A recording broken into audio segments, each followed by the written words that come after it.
Now we're going to move into talking about electronegativity.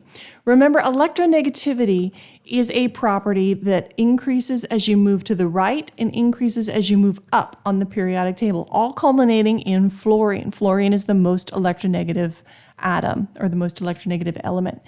Now, mostly what we're concerned with in organic chemistry is the second row, so CNOF. We tend to talk about phosphorus and sulfur as well as our halogens. So I'm going to put the halogens over here. So these are the elements that we tend to be most concerned with. Now remember, the electronegativity is the property where elements want to pull electrons towards themselves. So we talk about three different bonds or bond types with electronegativity differences. We can talk about ionic bonds, polar covalent, and non-polar covalent bonds. In organic chemistry, or at least right now, we're going to focus on those covalent bonds, not ionic bonds. So we have polar and non-polar covalent bonds. The strict definition tends to be a non-polar covalent bond is when you have a sharing of the valence electrons between two atoms that have an electronegativity difference of 0.4 or less. Now, I do not expect you to know electronegativity values. So how do we figure out what is a nonpolar and what is a polar bond? By just looking at the periodic table. Well, there are two things you need to remember. If you have a bond between hydrogen and carbon, we consider that a nonpolar bond. Depending on your source, the difference is anywhere from 0.35 to 0.4, right on the edge of that definition. So if we only have carbons and hydrogens in our standard alkanes, we consider those all nonpolar bonds. So if we have carbon bonded to a heteroatom, remember a heteroatom in organic chemistry is anything other than carbon and hydrogen, usually we consider that a polar bond. Now there is an exception to that, and that exception is with iodine. The carbon-iodine bond is considered nonpolar. Again, depending on your source, the one in front of me has the electronegativity value for iodine being 2.66, and the electronegativity value for carbon being 2.55. That's only an electronegativity value of 0.11. That is a nonpolar bond. Well, how can that be? The answer is in the size. Iodine is really large. Remember from Chem 1 when you were doing electron configurations. You have your principal energy levels, and they increase as you move down the periodic table. And as you move down that periodic table and you're increasing those principal energy levels, you're basically adding a candy coating to your atom. Or an onion layer.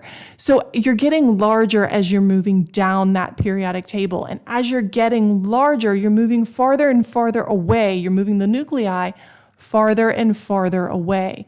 So because you're pretty darn far away when you have a carbon-iodine bond, this ends up being a non-polarizable bond. And because it's non-polarizable, it's considered a non-polar bond. So that is the exception to that rule. So I'm just going to kind of erase iodine from here, and we're going to move on by using other heteroatoms. So when you have carbon bonded to an oxygen, then what you have is a polar bond here, but you also have a polar bond here. So both of these are polar bonds, and they are both potential places where reactivity can occur.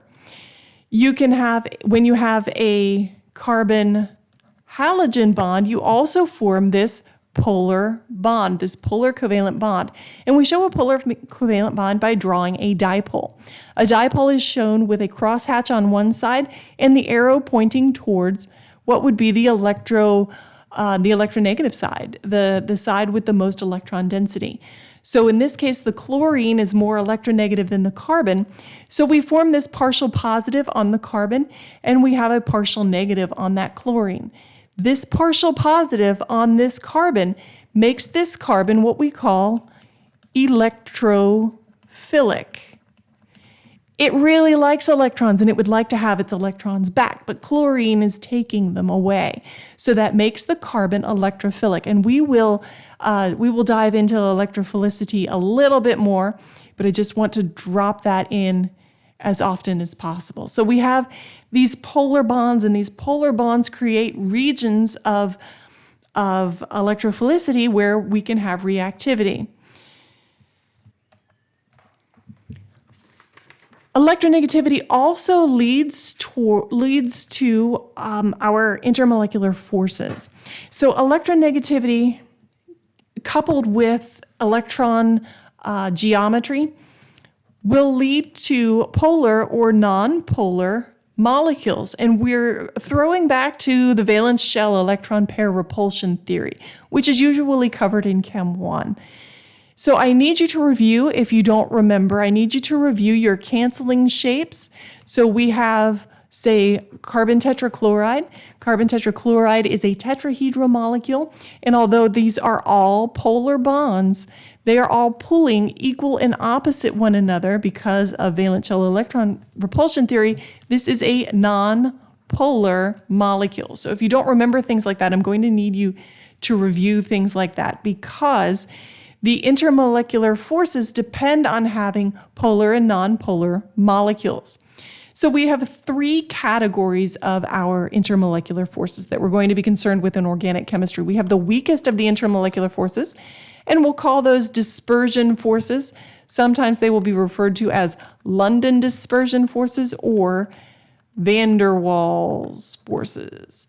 They're all going to mean the same thing in this course. They're ever so slightly different, but we're going to call them equivalent. So all molecules have these forces. They are the weakest of the intermolecular forces. We usually tag these forces to our non-polar molecules. So just like propane, butane, and how about some hexane? Then we have our dipole-dipole interactions. Dipole-dipole interactions occur when you have a permanent dipole. So something like acetone has dipole-dipole interactions, or methyl ether. We also have our special case dipole-dipole interactions, and those are called hydrogen bonds. So hydrogen bonding occurs when you have a hydrogen that is covalently bonded to an N, O, or F. So all of our alcohols will have hydrogen bonds. Amines will have hydrogen bonds. And so will some of our alkyl halides. There are a couple of properties that arise from these intermolecular forces. We have boiling points, melting points, and solubility. So typically with boiling points, if you need to figure out, say, what's going to have a higher boiling point or a lower boiling point, first put it in one of these intermolecular forces categories. You have your dispersion forces, which are going to have, they are the weakest forces, so they require the least amount of energy. You have your dipole-dipole forces, which are your mid-range forces, and then your hydrogen bonds, which are your strongest forces, so they require the most amount of energy in order to remove the molecules from one another to go from the liquid state to the gaseous state. So we also have some trends. So once you can put your molecules in one of these categories, then you start to look at the molecular mass, because the more molecular weight you have, the more interactions you're going to have, and the higher the boiling point is going to be.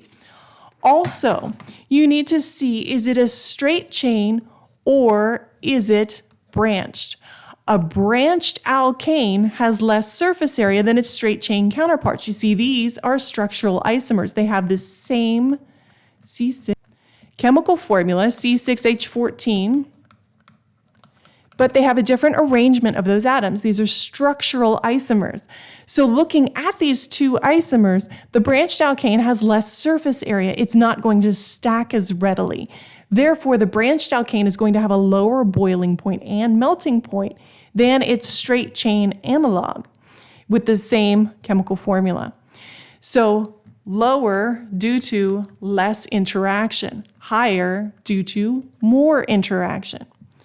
Now, also, melting points are going to take on a similar trend with the molecular mass. So the higher molecular weight, increase in the melting point when you're talking about one of our categories. Okay, we're only talking one category at a time. But we have a special case with melting point, and that is that alkanes with an even number are going to fit better together than with an odd number. So even numbers tend to have higher melting points than odd number alkanes. Now, it's worth mentioning, because I understand it does come up on an MCAT exam periodically, if that's what you're here for, that distillation is the lab technique that would be used in order to separate substances into fractions of similar boiling points. You can control the heat very carefully in order to boil off specific compounds with reliability. Now, it's also worth noting that a primary and secondary amine, they do form hydrogen bonds, but a primary amine will have stronger hydrogen bonding than a secondary amine because it has two hydrogens bonded to that nitrogen as opposed to just the one. Now then, the last property we're going to look at is water solubility. We have a general rule that we will mention more than once, and it's called the rule of 5. When you have a hydrogen bonded group, like an alcohol, that alcohol functional group can take up to 5 carbons into solution with water. So up to pentanol can be taken into water, can be water miscible.